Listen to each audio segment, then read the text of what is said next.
Yo, what is going on, guys? So we're back today with another Alliance War video. Real quick, I'm going to tell you guys what I'm going to be doing with the final wars for this last season. So I think I had like 4, maybe 5 wars left. I took a look at them. There's 2 in particular that were pretty awesome wars. A lot of fights, a lot of good fights, boss fights. So I'm going to upload just those 2 wars because they're both pretty sweet. So this is the first one of those 2. I'm going to upload one more. It'll be the final war of that season. It wasn't the actual final war, but the last one I'm going to upload. It was pretty awesome to fight a Mcoc boss, which I've never done before. It was pretty sweet. I suggest checking out that one. And then at the end, I'll show you guys the stats for that season, where I placed in power rating and all that good stuff. And then, yeah, the new war season is going to be starting right away here. So I got to hurry up and get these videos out before all the new seasonal war content is dropping from everybody else, which I will be sitting out the next season and for Doge. But yeah, so this war here, I have 10 fights, man. 10 fights, including the boss. So many fights. And first up here, we got a Longshot. This is Ebb and Flow Knockdown. So get that clown knocked down, parry his special 1 attacks. Gonna go ahead, keep doing 3-hit combos. Go for the special 2 for the kill, and he dies just in time before the Ebb and Flow timer thing reset. You got his protection back. Next up here we have Havok. As you can see, we brought Warlock and Torch as our main attackers for this war. They both put in an absolute ton of work. It's really good to be using Warlock.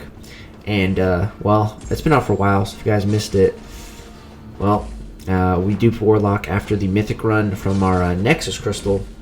So going forward, next time we bring him to war, he will be awakened, which will be really nice. I hate seeing those gold or bronze stars. Once we get them all awakened, get those nice looking platinum stars, it'll be sweet. Yeah, this fight here, all about the reparries. As long as you can reparry, you're good. You see right there, boom, you reparry. Makes it just so much easier to knock him down. Get rid of that protection, just like so.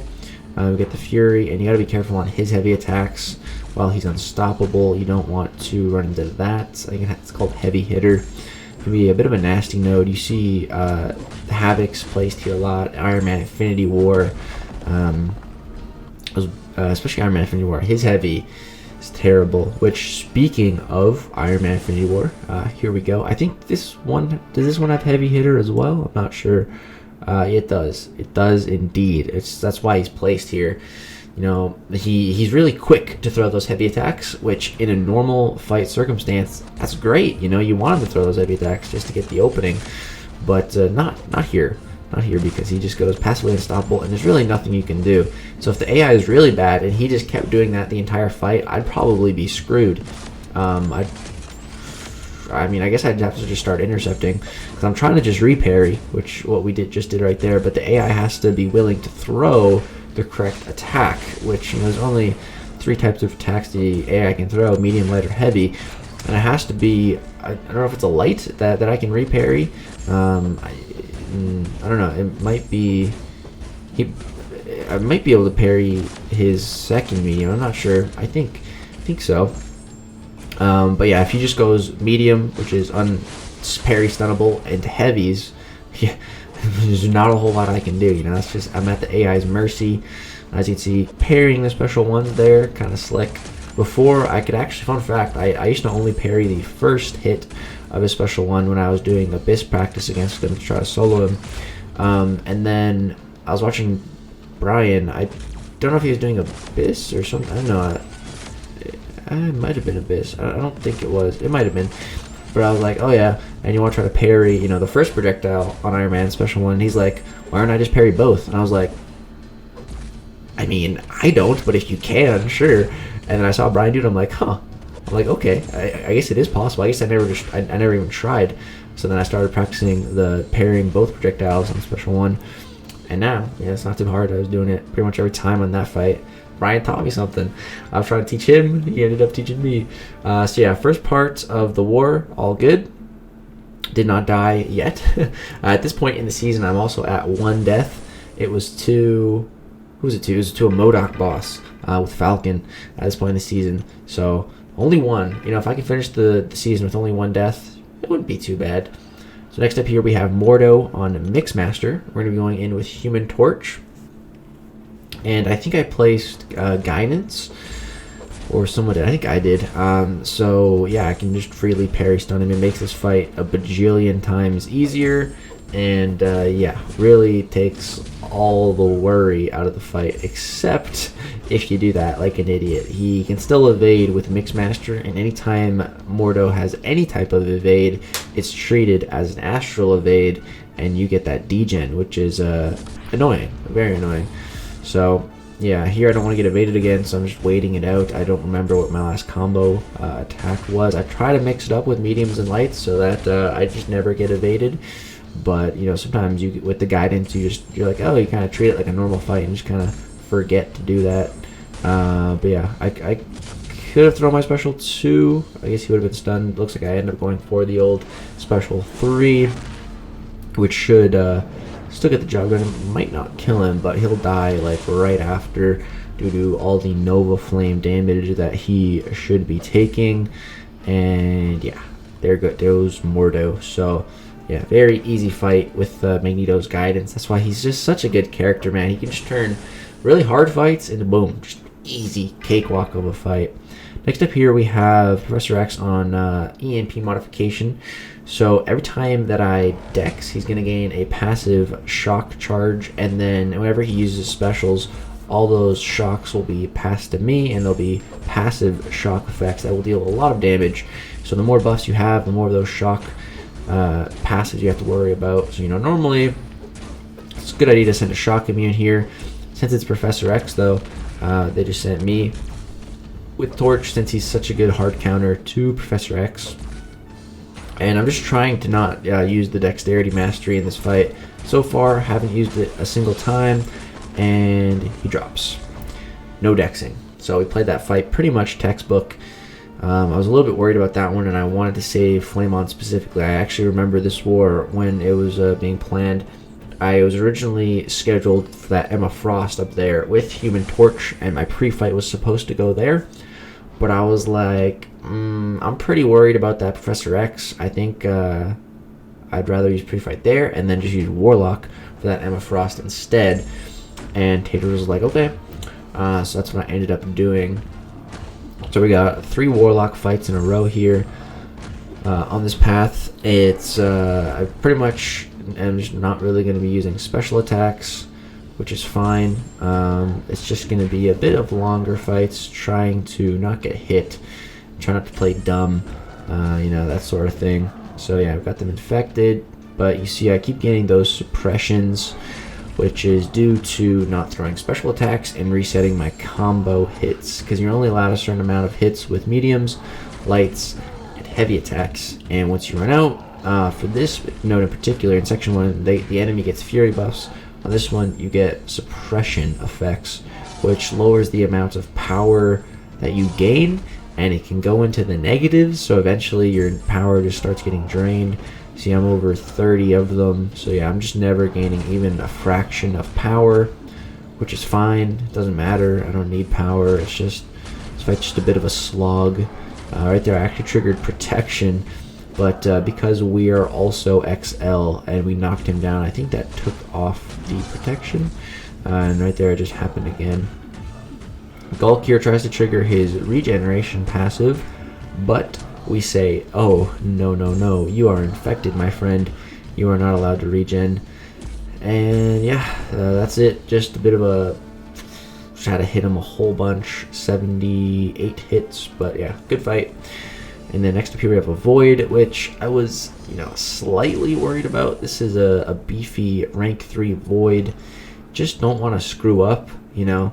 It's pretty much just a normal Void fight, but, you know, it's not that hard to screw up a Void fight. I'm also with that stung twice, once shy or whatever. That debuff is going to deal damage to me because of Void's abilities. So I actually want to get to a point where my suppressions are taking me so that I can't even get a bar of power, because right now I have just a bunch of debuffs on me. I'm gonna go ahead and purify voids, but yeah, the more suppressions the better here. I want to actually lose my power. It's fine by me, because I don't want to get any more of those debuffs on me, because then I'll just keep taking damage. And I especially don't want to throw a special with one of those power sting debuffs, because it'll just it might even kill me if I threw a special with it. I've heard they're extremely potent, so I don't want to screw around with that. So yeah, get up to 35 hits. Now I just want to bait that special 2. There we go. Drop a 5-hit combo, purify that next debuff. We're doing a pretty good job managing Void's timers and everything. Could be a bit better, but you know, we're taking some damage. But hey, that's why we use boosts in Alliance War. That's what health boosts are for making those kind of mistakes. That one again still took a bit of damage, but it's pretty good transfer. Not screwing around with his L1 here. I could just feel like in this fight, I could feel like I was kind of tense. It was definitely didn't feel like an easy fight when I was doing it. It feels like, you know, just 1 or 2 slip-ups and I could actually die if things really got out of hand. If I lost my combo, got like 2 debuffs on me, you know, that whole time. Because like once you mess up against Void, there's a long road to recovery, and on that road to getting the fight recovered, you know, you're probably taking debuff damage from Void, which is not a good thing, and can kill you. So yeah, here I'm at like 78 hits, just trying to play it slow, go for a heavy attack at 79 again, just playing it slow. I'm going to heavy counter his heavy with my heavy just for that 1 extra hit to get myself up to 80, clean up that next debuff, and yeah, Void goes down. Just took it nice and slow, and yeah, didn't go too badly. Next up here we have Emma Frost. This is a rank 3 Emma, which is fine. Don't mind fighting Emma. The reason why they wanted me to take this with Torch originally was because of the buffet. It's 15% buffet, so if you dex, they heal 15% of their health, and I think it actually has, does this not have recovery, like extra healing too? It might, I'm not sure. But yeah, the buffet is a lot. 15% is a lot of the guy's health. You know, Human Torch with his Flame On ability can stop that regeneration, but you know, Warlock, as soon as we get the opponent infected, it's stopped as well. So yeah, just turned into a pretty simple fight. I would like to throw special attacks here. If I could build up to my special 2, that would be great, but unfortunately don't think I'm going to be able to do that. But the actual good thing about that is that we're going to keep her out of diamond form, because how Emma Frost's diamond form works is based on her power and whoever she's fighting's power. And so if you're a bar ahead of her, she'll go into diamond form. But since we have no power, she always has the lead, and in turn, she stays in her telepathic form, which is great. You know, I'm free to parry. My crits are doing good damage. You know, there's none of that resistances that she has when she's in diamond. So yeah, the fight actually just becomes much easier. With Warlock, it'd be nice to throw some special 2s, you know, because then we could just armor break her and manually take her out of that diamond form, plus get the armor breaks for extra damage. But this way's working just a bit slower. That's how a lot of these Warlock fights are. They're a little bit on the slower side, but quite safe, and just feel like I'm in pretty much full control the entire time, except for against Void. I did not feel like I was in control of that fight. But we got through it. So yeah, there's all the Warlock fights for this war. He absolutely crushed it. It was really good to be using Warlock in Alliance War again. And then I got 1 mini boss left. Go for the big boosts here. We got him going. And yeah, so Magneto mini boss, and then the Mojo main boss. So heal up Torch a little bit. Got some guidance placed on this Magneto. This node normally has Limber. That's one of the worst parts about this node. So since we got guidance on it, again, it just takes so much of the difficulty out of the fight. And yeah, White Magneto, dude, he's so awesome. Such a good buff. Like honestly, White Magneto probably gets used on as many teams as Red Magneto, maybe even more. Honestly, maybe more. He's so good. He's so good with that pre-fight ability. I used it tons during the Mythic run. But yeah, he just such a strong pre-fight ability. And yeah, this fight is very easy with it. You know, nothing to really worry about. Got brute force, but it's very easy to hit your opponent before that timer expires. Worst case scenario, you get the timer on you. Take a little bit of degen, which is again why we boost big in these big high tier alliance wars. And yeah, Magneto drops mid special attack. So very simple mini boss, and then we just have the Big Daddy Mojo boss waiting for us. Everybody else took down the rest of the map. It's up to me to finish up. This will be my 10th fight of the war, which is pretty crazy. I didn't even realize I had so many. And yeah, going to adjust my masteries, I think. Throw on Flame On, throw on my final guidance boost as well. Make sure both of them are active. And yeah, I'm just gonna tweak my masteries just a little bit. Mainly just want to have dexterity off. That's one of the biggest things in this boss fight. And yeah, I like to max limber just in case I get parried, you know, worst case scenario. I'll get this done a little bit quicker. Could maybe end up saving my life too. You never know. That, you know, half second stunned could mean another combo or you getting free and just barely clutching up. So now that we're boosted, got all of our pre-fights set, got our masteries right, we're going to go ahead and jump into this fight. And lately, I've been just destroying these Mojo bosses. They've all been going extremely well. I don't remember this one exactly. Let's see how it goes. Ooh, looks like I take a straight up special one at the start. That's not the best start, but it's fine. That's fine. You know, we still got lots of health to work with. We got some back with our with our adrenaline. He actually applied a weakness debuff to us, which we got some free willpower healing out of. So yeah, not too bad. This fight does not look like it's going well. He's at 4 hater charges. I need him to fail his next prompt, otherwise he'll go to 5. Or 5 million subscribers, I think, and then I'll start getting hater charges once he's at 5. That would not be good. Looks like he got 5. Looks like I got haters. Looks like I'm degenning. Oh, I think I do remember this Mojo fight. I think this one was really close. Here, I'm just going for it. I'm like, I am going to die. I need to just go for it. I throw my special 2. I throw a full 5-hit combo. Whew. I just went for it there, man. I pushed him right to that special 3. I'm like, all right, it's do or die. Either he draws first or I do. Wow, that was a close one. I definitely had way cleaner Mojo fights, but hey, a solo is a solo. So at this point in the season, I'm still at 1 death. We got one more Alliance War, has a fair amount of fights, and a Mcoc final boss. Really awesome final boss war fight to end off the season. So yeah, we'll be uploading that. Be on the lookout. I'm sorry for how late these war videos are, guys. I really do apologize. That's going to do it for this one. If you did enjoy, I would appreciate a like rating. Thanks for watching. Peace out.